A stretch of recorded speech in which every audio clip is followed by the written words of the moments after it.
ហើយមានអ្វីផ្ដាំផ្ញើហើយទៅមុននឹងក្រោយខ្ញុំគង់តែនឹងស្លាប់តែមុននឹងស្លាប់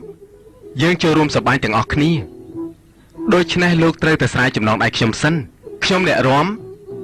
លោកអ្នកច្រៀងហើយសូមលោកទាំងអស់គ្នាស្រែកថាថ្មិញជ័យធ្លាក់ទឹកហើយទាំងអស់គ្នាបន្តថាហើយអើ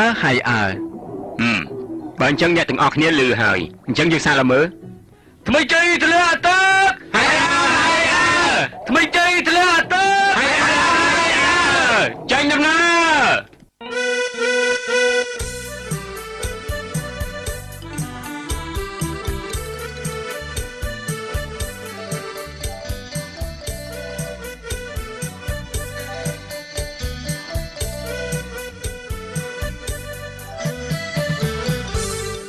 ព្រឹករាំងហើយមន់រងងាវឆ្លើយក្រហមនៅឯកើត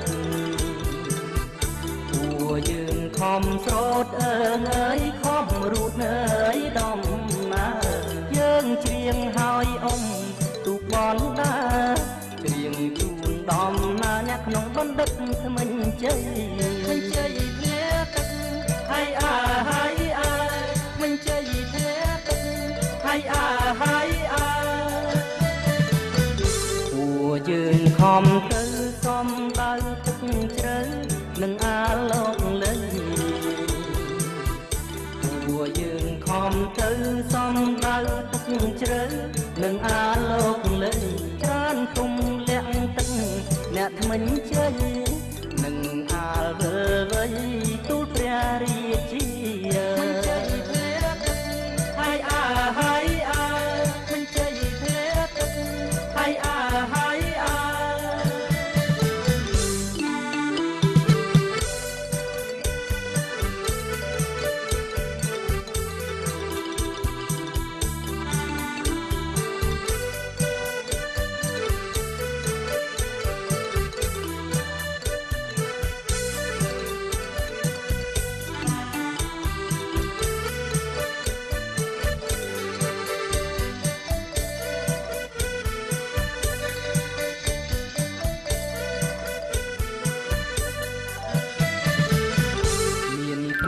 តែខ្វាំងយកជ័យទុំលៀងទឹកឲ្យមរណាជ័យចិត្តមានរៀងត្រូវតែយកឈ្នះលើព្រះរាជាយើងទៅអុំទៅទាំងអស់គ្នាគ្រាន់ប្រកែកថាថ្មិញជ័យធ្លាក់ទឹកមិនជ័យធ្លាក់ទឹកហើយអញថាថ្មិញជ័យធ្លាក់ទឹកអញថាហើយអញថាថ្មិញជ័យធ្លាក់ទឹកអញថាហើយ